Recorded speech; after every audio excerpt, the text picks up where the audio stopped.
Les mauvais et les bons points de Dragon Ball GT. Oui, Dragon Ball GT est très critiqué, mais c'est pas pour autant qu'il n'y a pas de masterclass et de bonnes choses. Je pense qu'on va tous être d'accord pour dire que le début est lamentable. À cause du vœu de Pilaf, on retrouve un Goku enfant avec peu de charisme. Les boules de cristal sont éparpillées dans l'univers, et Goku, accompagné de Pan et Trunks, vont devoir les récupérer. Même si l'idée de base d'exploiter l'univers 7 et de rencontrer de nouveaux peuples et de nouveaux méchants est bonne, pour moi, Pan et Trunks sont un mauvais casting. Pan qui n'arrête pas de râler et prendre de haut Son Goku, et un réel casse-tête dans l'anime. Au bout d'un moment, je ne pouvais plus la voir. Et que dire de Trunks qui est habillé en scout? Il me fait penser à un PNJ Pokémon. Tout son côté badass disparaît. Mais d'un côté, c'est très cohérent, puisque notre Trunks n'a pas subi les mêmes épreuves que Trunks du futur. Il est donc normal que les deux soient différents. Heureusement, l'arrivée de Baby sur Terre va redorer le blason de Dragon Ball GT. On a un antagoniste de qualité, avec une réelle histoire de vengeance derrière ça. Pour rappel, Baby a été créé par les Tsufoul, pour se venger des Saiyans qui ont anéanti leur peuple.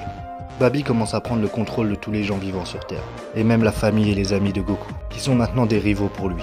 Ce qui nous donne une nouvelle rivalité entre Goku et Vegeta pour notre plus grand plaisir. Les transformations en Ozaru sont aussi à noter. C'est du vrai fanservice. Et y a pas à dire, on était heureux de retrouver ces gorilles géants. Quelle classe de voir nos Saiyans préférés se transformer en Ozaru. Je vais le passer le moment avec Super C17. Même s'il est loin d'être nul, il ne m'a pas fait plus d'effet que ça. Parlons un peu de la transformation en SCJ4 de Sangoku.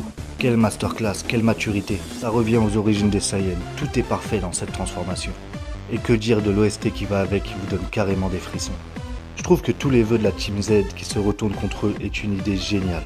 Les Shenron apparaissent et sont là pour détruire la Terre. C'est vraiment une idée de génie de matérialiser les dragons, pour punir la Team Z de tous les vœux qu'ils ont effectués.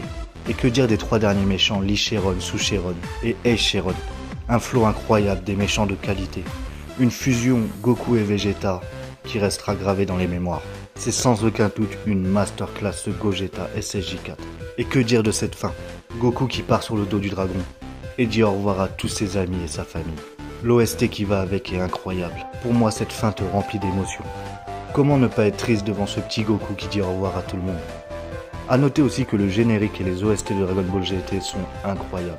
Ils ont vraiment mis le paquet sur ça et ça avec notre plus grand plaisir. Merci d'avoir regardé la vidéo mes Saiyans.